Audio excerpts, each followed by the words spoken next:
రాష్ట్ర వ్యాప్తంగా కూడా ఎన్నికల వేడి మొదలైంది. ఒక పక్కన వైనాట్ 175 అంటూ అధినేత సిద్ధమవుతుంటే మరోపక్క పార్టీని మరింత బలోపేతం చేయడం, అలాగే ప్రజల సమస్యలు తెలుసుకునేందుకు మంత్రి కారుమూరి ప్రజా దీవెన యాత్ర ప్రారంభించారు. సార్, ఏంటి ఎన్నికల వ్యూహమా, లేకపోతే ముందుగానే మీరు ప్రజా సమస్యలు తెలుసుకుని ఏ రకంగా యాత్ర సాగబోతుంది? ఇది 10 రోజులు యాత్ర పెట్టుకున్నాం. నా ప్రజా దీవెన తీసుకుంటానికి, వాళ్ళ ప్రాబ్లమ్స్ ఇంకేమైనా తెలుసుకుంటానికి, రాబోయే రోజుల్లో ఆ ప్రాబ్లమ్స్ అన్ని సాల్వ్ చేసి ఇచ్చే విధంగా ప్రతి గ్రామం తిరుగుతున్నాను. ఇది ప్రజా దీవెనలో వాళ్ళ ఆశీర్వాదం కావాలి.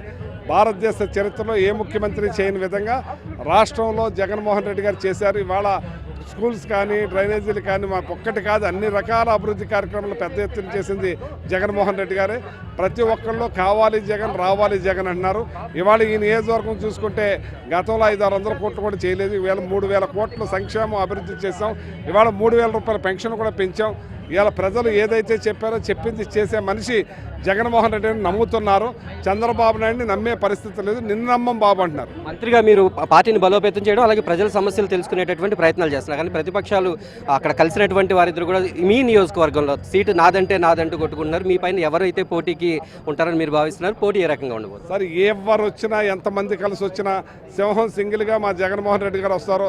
ఇక్కడ ఎవరు వచ్చినా సరే మేము పోటీకి సిద్ధం. జగన్మోహన్ రెడ్డి గారు ఒక కుటుంబంలో మనవడిగా, కొడుగ్గా, తమ్ముడిగా, అన్నయ్యగా, మామయ్యగా ఒక కుటుంబంలో పెనవేసుకుపోయారు ఈ రాష్ట్రంలో.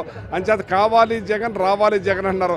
వాళ్ళు ఎలా వచ్చినా, ఎలా కలిసి వచ్చినా వాళ్ళు నమ్మే పరిస్థితి లేదు. గోదావరి జిల్లాలో బీసీలకు అధిక ప్రాధాన్యత ఇచ్చే దిశగా అధినేత నిర్ణయాలు తీసుకుంటున్నారు అనేటటువంటి వార్తలు వస్తున్నాయి. దానిపైన ఖచ్చితంగా నా బీసీ, నా ఎస్టీ, నా మైనార్టీ, నా ఎస్టీ అని ఆయన ఎప్పుడూ చెప్తా ఉన్నాడు. వాళ్ళందరికీ పెద్దపేట వేస్తున్నాడు. అలాగే బడుగుల్లో ఉన్న పెద్ద కులాల్లో ఉన్న పేదలకు కూడా పెద్దపేట వేస్తున్నాడు. ఇంతకన్నా ఏం కావాలి ఆయన?